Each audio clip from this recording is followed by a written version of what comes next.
ഡയബറ്റിക്കിൻ്റെ complications എന്ന് പറഞ്ഞത് ഈ നമ്മുടെ തലമുടി തൊട്ട് കാല് വരെയും, അതായത് മനുഷ്യൻ്റെ ശരീരത്തിൻ്റെ അവയവങ്ങളെല്ലാം തന്നെ പ്രമേഹം ഒരു വിധത്തിൽ അല്ലെങ്കിൽ മറ്റൊരു വിധത്തിൽ ബാധിക്കും. ഇപ്പോൾ ഉദാഹരണത്തിന് പറയുകയാണെങ്കിൽ നമ്മൾ ആദ്യം മുകളിൽ നിന്ന് പോകണേ കണ്ണിനാണ് റെറ്റിനോപ്പതി വളരെ കോമൺ ആണ് ഡയബറ്റിക്സിൽ. കണ്ണിൻ്റെ റെറ്റിനെ മുഴുവൻ ഒരു ചെലന്തി വല പോലെ പുതിയ വാസ്കുലർ വെസൽസ് വന്നിട്ട് കണ്ണിൻ്റെ കാഴ്ച തീർത്തു പോകും.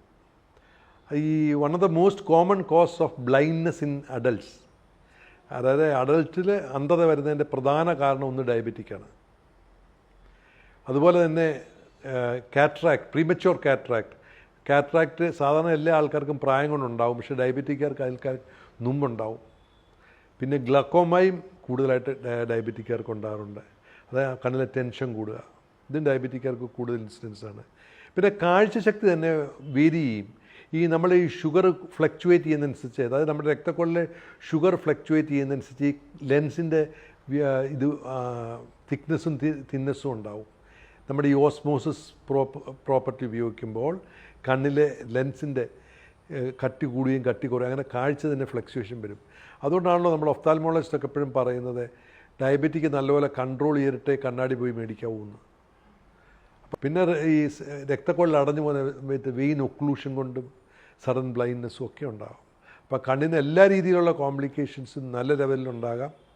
ഇതിനെ ഒരു പരിധിവരെ നമുക്ക് പ്രിവെൻറ്റ് ചെയ്യാൻ സാധിക്കും. അതായത് നമ്മൾ റെഗുലറായിട്ട് ഐ ചെക്കപ്പ് നടത്തുകയും, അപ്പോൾ പുതിയ വരുന്ന വാസ്കുലർ വെസൽസിനെ നമ്മൾ ലേസറിട്ട് നശിപ്പിച്ച് കളയുകയും, അതുപോലെ തന്നെ ഏറ്റവും ഇമ്പോർട്ടൻ്റായിട്ട് നമ്മുടെ ബ്ലഡ് ഷുഗർ നല്ലപോലെ കൺട്രോൾ ചെയ്യുകയും കൊളസ്ട്രോൾ നല്ലപോലെ കൺട്രോൾ ചെയ്യുകയും ഒക്കെ ചെയ്യും. പിന്നെ ബ്ലഡ് പ്രഷർ ഉണ്ടെങ്കിൽ ഒപ്പം താത്തു വയ്ക്കുകയൊക്കെ ചെയ്താൽ ഒരു നല്ല പരിധി ഏതാണ്ട് ഇല്ലാതാക്കാം.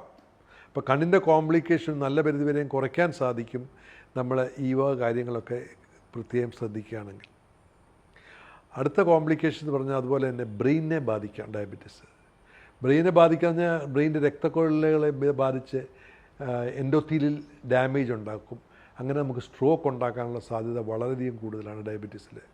അപ്പോൾ സാധാരണ ഒരു വ്യക്തിയും ഡയബറ്റിക് ഒരു വ്യക്തിയും കൂടെ കമ്പയർ ചെയ്യുകയാണെങ്കിൽ, ഒരേ പ്രായക്കാരെ കമ്പയർ ചെയ്യുകയാണെങ്കിൽ ഡയബറ്റിക്കുള്ള വ്യക്തിക്ക് സ്ട്രോക്ക് ഉണ്ടാകാനുള്ള സാധ്യത ഒരു 100% കൂടുതലായിരിക്കും. ഏതാണ്ട് 40 to 56% of diabetic have increase incidents of stroke. അപ്പോൾ ഇതുകൊണ്ട് തന്നെയാണ് ഒന്ന് ഈ രക്തക്കുഴൽ അടഞ്ഞു പോവുകയും, ഒന്ന് കൊളസ്ട്രോൾ കൂടിയിട്ട്, പിന്നെ ഡയബറ്റിക്കാർക്ക് എല്ലാവർക്കും കാലക്രമേണ പ്രഷർ ഉണ്ടാവും. ഞാൻ അതിലേക്ക് കടക്കാം. പ്രഷർ കൂടിയിരിക്കും, അതുപോലെ തന്നെ അവർക്ക് കൊളസ്ട്രോൾ കൂടിയിരിക്കും. അപ്പോൾ കൊളസ്ട്രോൾ ഈ അങ്ങോട്ട് പോകുന്ന രക്തക്കുഴലിനെ അടച്ച്, അതുപോലെ തന്നെ വേറൊരു സംഗതിയാണ് ഈ അൽസിമേഴ്സ് ഡിസീസ്, മെമ്മറി ലോസ് അല്ലെ മെമ്മറി ഇമ്പയർമെൻറ്റ്, നമ്മുടെ മറവി, ഇത് പ്രമേയ രോഗികൾ കൂടുതലായിട്ട് കാണുന്നുണ്ട്. അപ്പോൾ ഇങ്ങനെ ബ്രെയിനിനെയും ബാധിക്കുന്നുണ്ട്. പിന്നെ താഴോട്ട് വരുമ്പോഴത്തേക്ക് ഇത് മെയിനായിട്ട് രക്തക്കുഴലുകളെ ബാധിക്കും. അങ്ങനെ രക്തക്കുഴലിനെ ബാധിച്ച് ഹാർട്ട് അറ്റാക്ക് ഉണ്ടാകാനുള്ള സാധ്യത കൂടുതൽ. ഹാർട്ടിനെ ബാധിച്ച് അത് ഹാർട്ടിന് രക്തക്കുഴൽ അടച്ചു കളയും പെട്ടെന്ന്. അപ്പോൾ സാധാരണ ഒരു വ്യക്തിയായിട്ട് കമ്പയർ ചെയ്യുമ്പോൾ 65% മോർ ഇൻസിഡൻസ് ആണ് ഹാർട്ട് അറ്റാക്ക് ഇൻ ഡയബറ്റീസ്. അത് നമ്മൾ ഹാർട്ട് അറ്റാക്കായിട്ടോ സ്ട്രോക്കായിട്ടോ വന്ന് ആദ്യം ചോദിക്കുന്നത് നിങ്ങൾക്ക് ഡയബറ്റിക് ഉണ്ടോ ഇല്ലയോ എന്നാണ് ആദ്യം ചോദിക്കുന്നത്. അതുപോലെ ഞാൻ പറഞ്ഞ ഡയബറ്റിക്കാർക്ക് കാലക്രമേണ ബ്ലഡ് പ്രഷർ ഉണ്ടാവും. എല്ലാവർക്കും ഉണ്ടാവും, അതിനകത്ത് സംശയമുള്ള കാര്യമല്ല. അപ്പം ബ്ലഡ് പ്രഷർ ഉണ്ടാവും, അതുപോലെ തന്നെ കൊളസ്ട്രോൾ ഉണ്ടാവും. അപ്പോൾ ഈ ബ്ലഡ് പ്രഷറും കൊളസ്ട്രോളും ഒക്കെ സമയാസമയങ്ങളിൽ കൺട്രോൾ ചെയ്തില്ലെങ്കിൽ ഇതിൻ്റെ സാധ്യത കൂടും. അപ്പം ബ്ലഡ് പ്രഷർ നല്ലപോലെ കുറച്ച് വയ്ക്കുകയും കൊളസ്ട്രോൾ നല്ലപോലെ കുറച്ച് വയ്ക്കുകയും മിതമായി നല്ലപോലെ വ്യായാമം ചെയ്യുകയും സിഗരറ്റ് വലി ഉപേക്ഷിക്കുകയൊക്കെ ചെയ്താൽ ഇതിൻ്റെ സാധ്യത ഒത്തിരി കുറയും, ഈ ഹാർട്ട് അറ്റാക്ക് ഉണ്ടാകാനുള്ള സാധ്യത. അതേപോലെ തന്നെ വേറൊരു കോംപ്ലിക്കേഷൻ കിഡ്നി ഇൻവോൾവ്മെൻറ്റ്. 45% തൊട്ട് 65% വരെയും ഡയബറ്റിക്കാർ ഈ കിഡ്നി ഫെയിലർ ഉണ്ടാവും. ഇപ്പോൾ നമ്മൾ ഒരു ഡയാലിസിസ് യൂണിറ്റിൻ്റെ ഫ്രണ്ടിൽ പോയി നിൽക്കുകയാണെങ്കിൽ, ഇപ്പോൾ ഞങ്ങളുടെ ഒമേജ ഹോസ്പിറ്റലിൽ we have A very good dialysis setup. ഏതാണ്ട് 1000 പേരെയോളം ഞങ്ങളൊരു മാസം ഡയാലിസിസ് നടത്തുന്നുണ്ട്.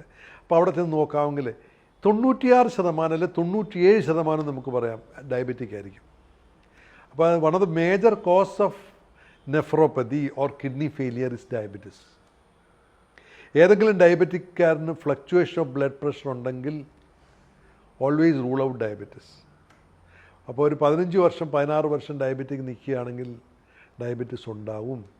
അതുപോലെ തന്നെ ഈ ഡയബറ്റിക് ഉണ്ടോ ഇല്ലയോ എന്നുള്ളത് നമ്മൾ കണ്ണ് ഫണ്ടസ് എക്സാമിൻ ചെയ്യുമ്പോൾ കണ്ണിൻ്റെ കാര്യം ഞാൻ മുമ്പ് പറഞ്ഞല്ലോ, റെറ്റിനോപ്പതി ഉണ്ടാവുന്നത്. അപ്പോൾ റെറ്റിനോപ്പതി ഉണ്ടെങ്കിൽ അതിൻ്റെ അർത്ഥം നെഫ്രോപ്പതി ഉണ്ടെന്നുള്ള, കിഡ്നി ഫെയിലിയർ ഉണ്ടെന്നുള്ള. അപ്പോൾ റെറ്റിനോപ്പതി പോലെ തന്നെ ഇമ്പോർട്ടൻ്റ് ആണ് കിഡ്നി ഫെയിലിയറും ഡയബറ്റിക്കാർക്ക് വളരെയധികം ഹൈ ഇൻസിഡൻസ് ആണ്. ഈ ഹാർട്ടിൻ്റെ കാര്യം ഞാൻ പറഞ്ഞപ്പോൾ ഒരു കാര്യം ഞാൻ വിട്ടുപോയി. ഈ ഡയബറ്റിക്കാരന് ഹാർട്ട് അറ്റാക്ക് തന്നെയല്ല, ഹാർട്ട് ഫെയിലിയർ ഉണ്ടാവും, അൺഎക്സ്പ്ലെയിൻ കാർഡിയക് ഫെയിലിയർ. അത് ഞങ്ങൾ പറയുന്നത് കാർഡിയോമയോപ്പതി. അതും ഡയബറ്റിക്കാർക്ക് വളരെ ഹൈ ഇൻസിഡൻസ് ആണ്.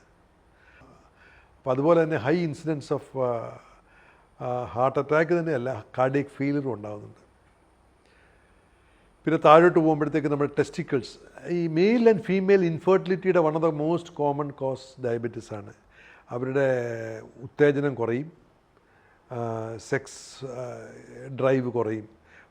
മെയിൽസിന് തന്നെയല്ല, ഫീമെയിൽസിനും ഈക്വലി ഇൻവോൾവ്മെൻ്റ് ഉണ്ട്.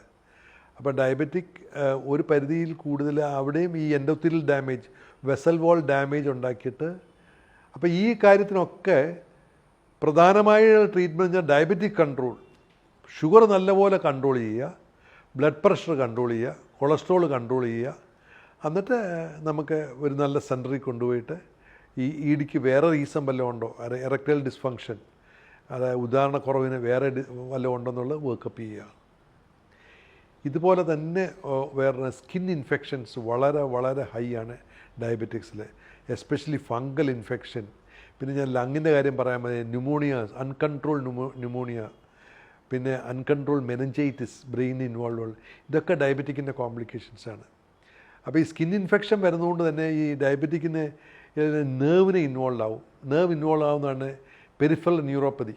അപ്പോൾ നമുക്ക് നടക്കുമ്പം നമുക്ക് കാലിലെ ഫീലിംഗ്, കാലിലെ സെൻസേഷൻ വളരെയധികം കുറയും. അത് ഈ നെർവ് ഇൻവോൾവ്മെൻറ്റ് ഡയബറ്റിക് നെഫ്രോപ്പതിയുടെ ഒരു ലക്ഷണമാണ്. നമുക്ക് ആദ്യം തന്നെ ടെസ്റ്റ് ചെയ്യാൻ ഒക്കും.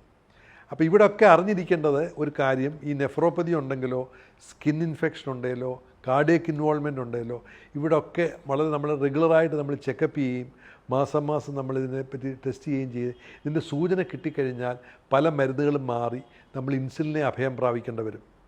അപ്പോൾ പലപ്പോഴും പേഷ്യൻ്റ് ഇൻസുലിൻ എടുക്കാൻ മടി കാണിക്കുക. അപ്പോൾ നമ്മൾ അവനെ മനസ്സിലാക്കി കൊടുക്കുക, why we are selecting for insulin. ഇത്ര നാളും അത് ഒരു പരിധി വരെയും ഇത്രയും നാളും അവൻ്റെ ആ ട്രീറ്റ്മെൻറ്റ് അവഗണന കൊണ്ടായിരിക്കണം ഈ പ്രശ്നങ്ങളൊക്കെ ഒക്കെ ഉണ്ടായിരിക്കുന്നത്. അപ്പോൾ ഇങ്ങനൊരു പ്രശ്നം ഉണ്ടപ്പം നമ്മളെപ്പോഴും, അല്ലെങ്കിൽ there is A saying that whenever there is A stress or strain നമ്മൾ ഇൻസുലിനാണ് എടുക്കേണ്ടത്. അപ്പോൾ അത് നമ്മൾ പേഷ്യൻറ്റിനെ പറഞ്ഞ് മനസ്സിലാക്കുകയും ഒക്കെ ചെയ്യണം. പിന്നെ കാലിലെയൊക്കെ രക്തോട്ടം കുറഞ്ഞിട്ട് അൾട്ടിമേറ്റ്ലി നോൺ ഹീലിംഗ് അൾസർ, കരിയാത്ത വ്രണങ്ങളും, പിന്നെ അതുപോലെ അതിൻ്റെ ലാൻഡപ്പിൻ്റെ ആംബുട്ടേഷൻ, ഗാംഗ്രീനൊക്കെ ആയി ആംബുട്ടേഷൻ, ഇതൊക്കെ ഡയബറ്റിക് കണ്ടുവരുന്ന കോംപ്ലിക്കേഷൻസാണ്.